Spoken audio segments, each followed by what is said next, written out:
Damaged Defenders by Sherza. Chapter 106. Fury. People who weren't in the so-called spy business generally had a lot of ideas about what being an real intelligence operative was, what they did, and so on. They were even right with some of it, but most of it they missed by a mile. Though it had to be said that them missing the mark wasn't all their fault. Hollywood did love to make the world Fury lived in all kinds of crazy in films. The sensible folks were the ones that realized there was a discrepancy between Hollywood dramatics and real life, but even then there was one thing that most people didn't realize was an absolute necessity when it came to being an intelligence agency operative of any stripe. You had to know yourself. You had to know your strengths and weaknesses, both large and small. Oh, you could survive in the intelligence agency world for a time without that, or with a less than complete knowledge, especially if you only ever rode a desk or were involved in a fairly menial capacity that did not involve interacting with anyone outside the agency. But if you were a field agent, sooner or later, usually sooner, you'd get your ass handed to you, if you were lucky, and if you weren't, you'd be dead. If you were really unlucky, a lot of people would die because you messed up if you didn't know yourself and how to take advantage of or work around your strengths and weaknesses. And you definitely, absolutely did not make it to the top of the heap. So Fury knew he was a paranoid, manipulative bastard who saw the worst in people, that he was more than a little bit of a control freak who had zero tolerance for people who didn't toe his line. Hence his loathing of Barton and Stark, both of whom were inveterate wildcards that not even the people they trusted most could control or predict fully. It really hadn't helped that in Barton's case he'd done his level best to hospitalize half the handlers in S.H.I.E.L.D. when he was first brought in. That was also why Fury had a marked preference for Romanov. Despite the fact that she had gone rogue and meshed so well with Barton, she rarely questioned her bosses and went off script on and off. Doing otherwise had largely been beaten out of her by the people who had originally trained her, and Fury wasn't shy about taking advantage of that when he could. She did have her limits, things she wouldn't do, and that trying to force her into doing generally resulted in pain and bloodshed, none of it hers. Since those limits were along the lines of child murder and slaughtering innocent civilians, it wasn't like Fury had ever even had to consider pushing her limits. Which Fury was realist enough to admit was a good thing, because not even he stood a chance against the Black Widow if she decided he needed to die. But for all the problems Fury's personality could cause, he also knew how to use it to get what he wanted. He'd known since before he took the director's chair that S.H.I.E.L.D. had double agents in its ranks. It was the nature of the beast. You'd be hard put to find an intelligence agency anywhere around the world that didn't have at least one double agent in its ranks. That said, such double agents were usually known and watched, but otherwise left alone under the principle of better the devil you know.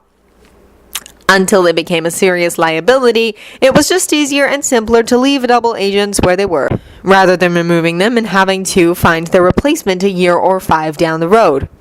2, with known double agents, you could plant false information and make other agencies chase their tails, which could and did make ops easier when S.H.I.E.L.D. had to play in the sandbox of the more twitchy intelligence agencies. The problem had been that while Fury had been able to mark several double agents, he hadn't been able to figure out who some of them were reporting back to. Intelligence agencies inevitably developed a predictable pattern for reporting. Whether it was that the report was filtered through X number of dummy servers or put into Y cipher, there was always a pattern that, if you paid attention, allowed you to figure out who an agent reported to. Even when changes were made to reporting procedure, they were almost always variations on the old pattern. Radical changes in reporting procedures were generally limited to full-on war after it was discovered the other guy could read the reports. Even then, disseminating and teaching the new method took time and effort, and it could be years before a totally new pattern got put into full effect. So the new unknown pattern Fury had picked up on? Well, at first he'd put it down to such a change in procedure and had waited it out, trying to trace it back to its origin. Only he never found an origin. The usual suspects were all accounted for, and none of them went quiet, indicating everyone had successfully switched over to the new method. Which meant there was a new player on the field, one that was keeping its head down so successfully that Fury couldn't find anything on them. Worse, Fury rather quickly figured out S.H.I.E.L.D. wasn't the only intelligence agency with the unknown double agents, and no one was having any more success figuring out who they reported to that S.H.I.E.L.D. was. That made him twitchy. It had also made him less and less inclined to trust half his own people to throw their weight behind a problem if something big hit. That's when he got the idea for the Avengers. It hoped that superhuman problems had been increasing. People with abilities that no normal human could deal with were popping up all over the place and causing problems. Having a superpowered response team to deal with such incidents just made sense. Figuring out who to put on that team had been quite the exercise. Romanov had been the first to go on the list, which unfortunately put Barton on it since she'd made it plain from day one she would only partner with him. And that also put Coulson in charge of the group because he was the only one who wasn't scared pissless of Romanov other than Fury, and who had a chance of controlling Barton. And again, Coulson was the only handler Romanov would work with. Stark had been slotted from the start to be the team's tech head, which had changed after Afghanistan to him being on the team, despite Fury not really wanting him there, since the suit made it possible. And Tony had been a linchpin to Fury's plans for the team because with S.H.I.E.L.D. compromised by an unknown source, actually with S.H.I.E.L.D. being compromised, period, Fury did not want the Avengers answering to S.H.I.E.L.D. Too great a risk, the Avengers would be manipulated into doing something to benefit the agenda of one nation, or worse, terrorist group, over another. Which needed to not happen if they were to ever be seen as global defenders. No. Nor did he want the team as the WSC's lapdog. Dispatches had disaster written all over it. Fury had known that if he poked Tony in the right spots, Tony would, in effect, take his blacks and go home. Where the blacks were the Avengers. The man certainly had the money and contacts to keep the Avengers afloat and defending the world, and he'd responded beautifully to Fury's poking. Still, for all of that, Fury had been blindsided by a few things, like Stark owning S.H.I.E.L.D. That Ian not seen coming. Though in retrospect, it made a certain degree of sense. Howard and various members of the Commandos had spent years searching for Rogers, building up quite a considerable range of contacts and resources in the process. S.H.I.E.L.D. itself had not been born until after Howard's death. Senator Pierce, then a much lower-ranked government official, had been instrumental in its formation alongside a number of others. Fury had been one of the first recruits to the newly formed, so he had thought, government agency. He had at the time been a rather wet behind the ears, gung-ho, wide-eyed innocent compared to his current state. It had never occurred to him that there might have been some underhanded shenanigans going on where the foundation of S.H.I.E.L.D. had been concerned. By the time he'd made director, just 2 years before Barton's recruitment, there had been no trace of anything odd anywhere Fury had clearance to look, and in several places he had to sneak into due to a lack of clearance. While he hadn't been looking for proof of S.H.I.E.L.D.'s legitimacy at any point, proof of the contrary that he managed to stumble over would have made a heck of an impression. Fury had, since the revelation, made it a point to poke about in Senator Pierce's files. He had from the beginning been S.H.I.E.L.D.'s staunchest proponent. If anyone knew his formation as the government intelligence agency was not legal, it would be him. And Fury dearly wanted to know what the deal was there.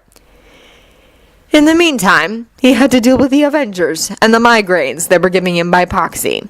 Because seriously, yes, establishing contact and, if at all possible, friendly relations with the rest of the so-called realms was not only a good thing but absolutely necessary. Fury knew it, and everyone with even a modicum of sense who'd seen the Chitauri attack, whether in person or on TV, knew it. Sadly, governments were largely run by self-aggrandizing morons of the First Order. A bunch of freaks speaking for the planet was not going to go over well. Practically every country around the globe was going to have fits when word got out, on top of the fits they were already having over the invasion. To put it bluntly, Fury had had his hands full keeping fingers off launch buttons and talking some modicum of sense into folks via the various S.H.I.E.L.D. agents around the globe over the last month. He had very much not appreciated the Avengers disappearing the way they had, nor finding out well after the fact that Rogers and Stark had gone on a tour of the realms.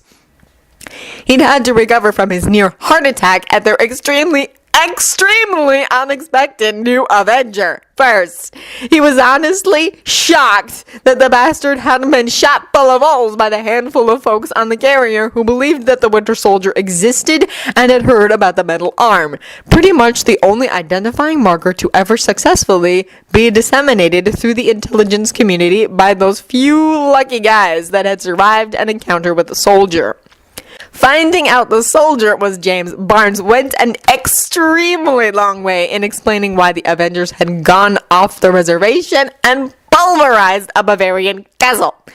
The Avengers had defied all of Fury's expectations by becoming a surprisingly tightly woven unit in such a short time.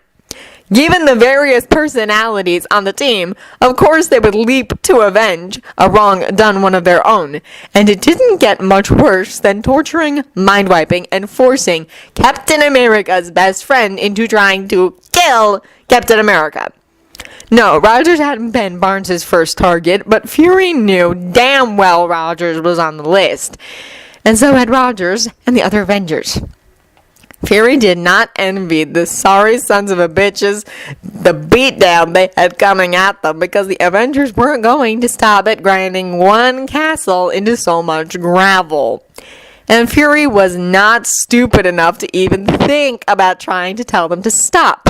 Actually, he was going to be cheering them on because he was pretty sure the Avengers had stumbled onto the source of the double agents whose true bosses had been a mystery. Hydra. Yeah, Fury was more than happy to let the Avengers burn those guys to the ground if they could. They'd have a better chance at it than anyone else would.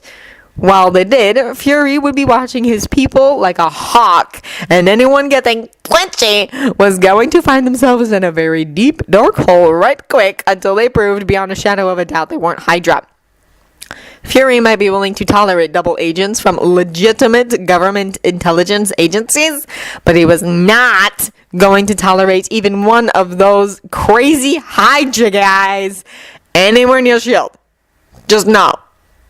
So Fury had some house cleaning to do that the Avengers, God love them, were going to help with without even stepping foot on S.H.I.E.L.D. property. There had actually been on Twitter already one of the unknown double agents reacting to Barnes stomping around the helicarrier. Fury was just waiting for the idiot to go off shift before nabbing them. He didn't want anyone getting any more warning of the house cleaning than could be avoided, so there wasn't going to be any dramatic confrontations in the middle of the bridge or any such nonsense, unless there was no way to avoid such a thing.